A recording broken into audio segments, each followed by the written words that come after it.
What's going on, guys? My name's Connor, and today I have a review for you guys on the Rolex GMT-Master II BATGIRL. This is going to be reference number 126710, the newest movement. I'm going to bring on all the details of this watch as well as unboxing it. So if you guys do enjoy these kind of videos, make sure to like, subscribe button, as it really does help out my channel and get my videos shown to more people. And also, if you guys are looking to buy anything, sell anything, make sure to reach out to me on Instagram at Connor.Langley, and I'll be happy to help you guys there. But with that said, let's get right into the review.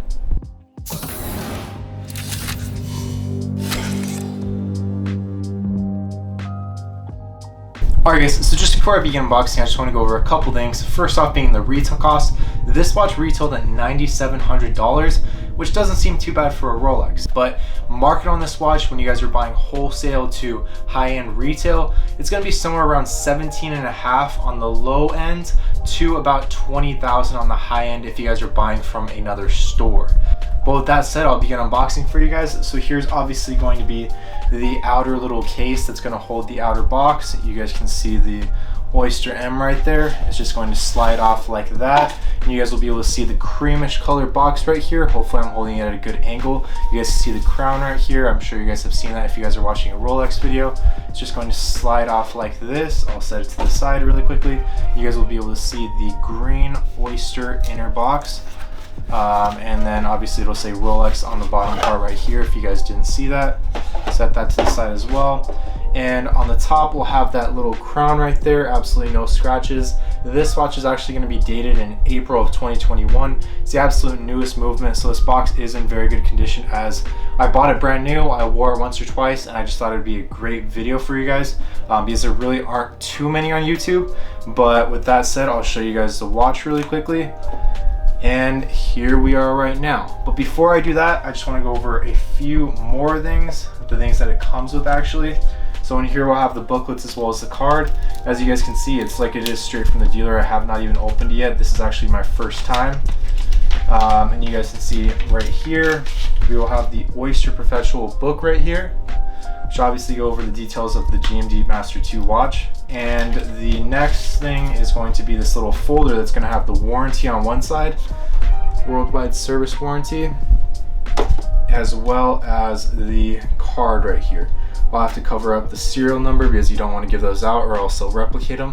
But you guys can see the model is going to be 126710 BLNR, which is going to be the model with the blue and black. The other one's going to be the Pepsi, and then there's also obviously a complete black one, which is going to be a lot less expensive. And I'll set that to the side and show you guys the watch really quickly. But it's also going to come with a couple tags. So right here is the extra link from when I got it sized. And next we will have the Geneva tag as well as the serial tag right here. Hopefully you guys can see that. And so getting into the details of the watch is going to be made of Oystersteel. Not only the case but also the Jubilee bracelet right here, which you guys can see. It's going to be a 40mm watch, which I believe the previous model was a 41mm, but it's a little bit smaller, just like they did with the Submariners. And then it's going to have a 24-hour rotatable bezel. So obviously the Submariner will have the smaller numbers, and right here we have the 2, 4, 6, 8 all the way to 24. So essentially you can rotate it either direction. On the subs you can only rotate them in one direction. And what it's used for is for different time zones, to track different times. So obviously if you're traveling from the East Coast to the West Coast, or even to a different country on a completely different time zone, then you can just rotate the bezel and it will keep track of the hours and where you're at. And then obviously we're going to have the black dial right here, which is pretty easy to see.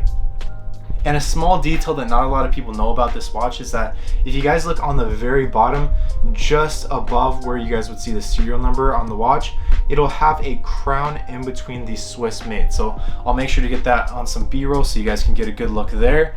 Obviously I already mentioned the Jubilee bracelet, which is going to be 5 pieces. You guys can see this part right here, and obviously the 3 parts in the middle and then the other side.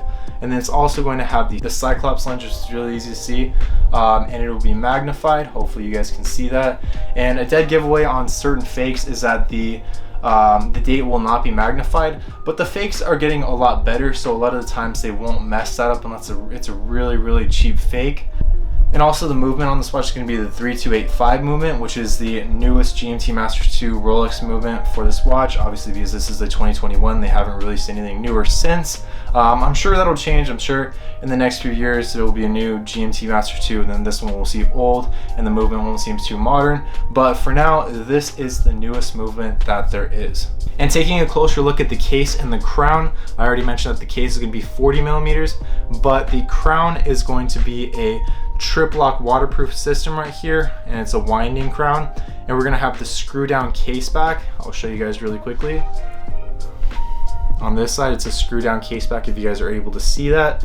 And the crystal, when looking very up close, is a scratch resistant sapphire, and this watch is going to be completely waterproof for 100 meters to 330 feet.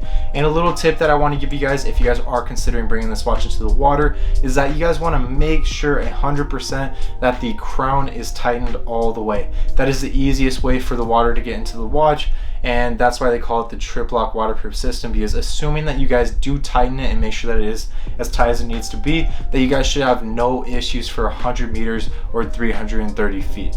And then looking at the time of the watch, you guys will notice that the numerals, or not really the numerals, but the marks marking the times will be luminescent, meaning that when it's dark, you guys will be able to see the numbers without having to shine anything at the watch. It'll just be a little bit reflective, and it really is just a soft light. It's not going to be super bright. It's not something where other people are going to notice, hey, your watch lights up. It's more when you're looking at the watch directly, you can see the time, but unless anyone else is really focusing on it, then they probably won't notice at all. You guys are going to have a 70-hour power reserve, meaning that assuming that you wind the watch correctly and that you're moving with this watch, it will not lose time for about 70 hours. So you guys are still going to have to adjust it here and there, especially if you guys are not wearing the watch actively.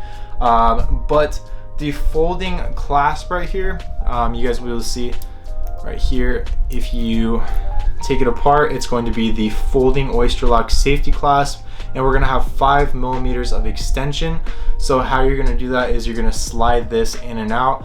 I personally don't have it extended. I just only took off 2 links, and it is very great because if this part breaks off, you can still have it like that. And then obviously if this part breaks off, then you have another one. But I personally have not had any issues with the clasp breaking, and I haven't really heard of anyone else that has. So as long as you guys are taking care of this watch, you guys should not have any issues with the clasp at all. And I do really like the Jubilee bracelet when you guys are looking closely.